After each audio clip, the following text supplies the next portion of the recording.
Bioxam de la Tisane. Bioxam pour dire Biologie clinique Saint-Albert.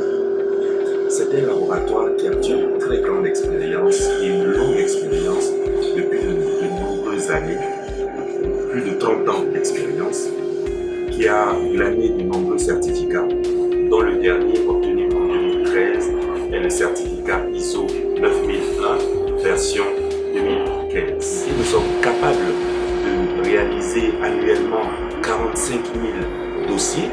Nous recevons des patients de tous les jours. Nous leur proposons une panoplie, une kyrielle de services, à peu près 6 unités. La première qui est faite d'un pool de secrétaires. Ensuite, une unité de préleveurs qui sont des infirmiers diplômés d'État. Et 4 unités techniques, hématologie, biochimie, microbiologie et anatomocytopathologie. En ce qui concerne le pool de secrétariat, ce sont au niveau du secrétariat le pool qui va recevoir nos clients qui arrivent et qui sont gérés par une file d'attente électronique. À travers la file d'attente électronique, ils sont déversés dans un panier qui permet aux secrétaires de filtrer et de hiérarchiser la chronologie d'arrivée de nos patients.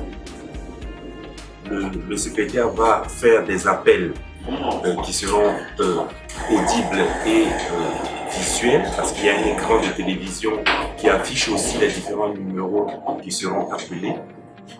Une fois le client reçu à un box d'accueil, l'agent va matcher sa prescription, va intégrer cette prescription dans notre système d'information du laboratoire, y compris dans notre système hospitalier également. Donc, une fois que la prescription est faite, le dossier est créé et validé, il va se produire une fiche, une plaquette d'étiquette que nous on appelle la fiche individuelle patient, sur laquelle il y aura un certain nombre d'étiquettes. Ces étiquettes vont servir à sticker, à identifier les différents échantillons du patient. La grosse innovation au niveau de Bioxam, c'est que ces étiquettes sont strictement anonymes, elles ne portent pas de nom, et donc il n'y a que les identifiants du patient, à savoir son âge, donc la date de naissance. Il a un numéro unique d'IPP qui lui est propre, un numéro qui est propre à son arrivée à ce jour, et puis il y a un numéro informatique et bien entendu l'indication du genre. Une fois que cette plaquette elle est imprimée au niveau du pool des infirmiers, qui est la deuxième unité, les infirmiers savent qu'il y a un client en attente. Eux aussi, ils disposent de tablettes qui leur permettent de faire des appels par voie électronique. Donc quand ils appellent le client qu'ils veulent appeler en fonction, bien entendu en tenant compte de la chronologie, les mêmes dispositions existent dans la salle d'attente, à savoir le client va entendre l'appel qui sera audible et en même temps pouvoir le voir sur l'écran qui va afficher. En effet, la fiche individuelle patient qui comporte les étiquettes du patient vont intégrer également toutes les analyses qui sont prescrites par le patient. Donc l'infirmier va faire ce cross-match de la prescription et de la fiche individuelle patient. Une fois que ce matchage est fait, il va procéder au prélèvement après s'être assuré auprès du client qu'il est dans les conditions idoines pour le prélèvement requis.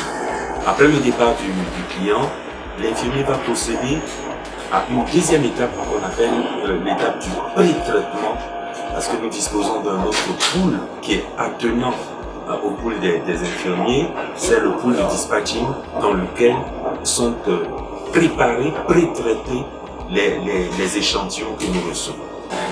Après cette étape, ça sera l'étape de production, l'étape pour aller vers les unités techniques de production.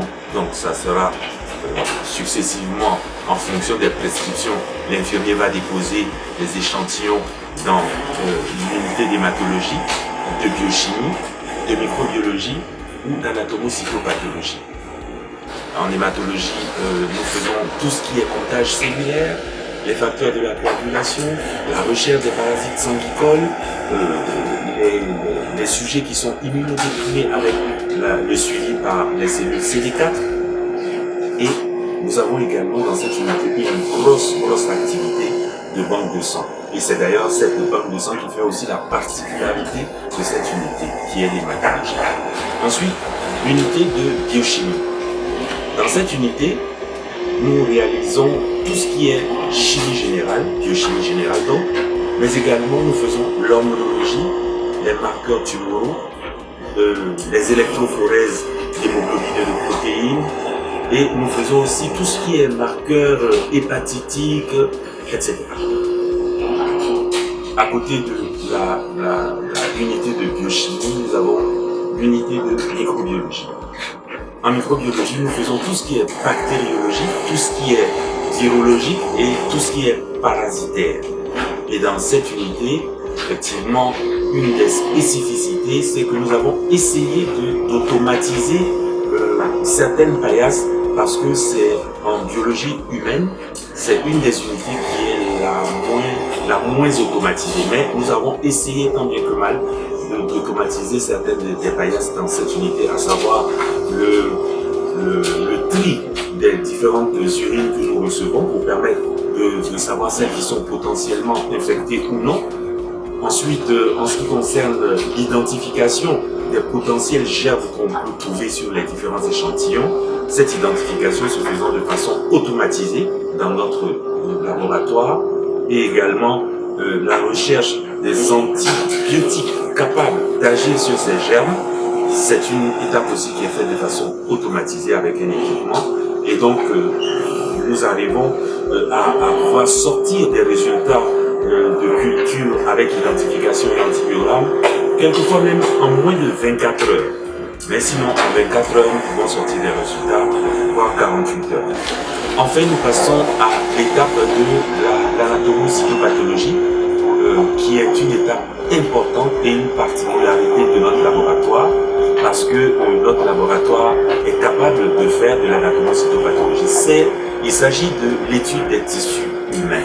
En effet, cette activité permet aux cliniciens de s'assurer, lorsque il existe une tumeur ou un tissu qui nous paraît malade, de pouvoir l'analyser et de déterminer quelle est la nature exacte de la maladie qui sous-tend l'anomalie qui est constatée en clinique. Cette activité d'anatomocytopathologie est couplée à une autre que nous faisions depuis quelques années à l'extérieur, notamment l'immunohistochimie, qui, depuis 2020, est une réalité dans notre laboratoire. Et donc, nous sommes capables au jour d'aujourd'hui de faire toute l'activité d'anatomocytopathologie et de l'immunohistochimie. Nous avons mis en service un bioserveur qui leur permet de ne plus se déplacer pour récupérer leurs résultats et de pouvoir les récupérer en ligne sans se déplacer, avec la possibilité d'imprimer, d'archiver électroniquement ce résultat qui porte une signature électronique. À côté de ce service offert, nous avons aussi une carte de groupe sanguin particulière qui permet aux clients d'avoir une carte format PVC, format permis de conduire, sur laquelle il a toutes les informations. En plus, il s'agit d'une carte de groupe sanguin faite selon les normes universelles, avec les deux déterminations, la pratique et la détermination du phénotype, etc. Donc, c'est une carte qui peut permettre aux clients de voyager, se réclamer d'avoir une carte universelle. Les activités du laboratoire Bioxam sont bien entendu supervisées par le biologiste responsable que je suis. Et ces activités, entre autres, consistent à valider des dossiers d'analyse biologique médicale.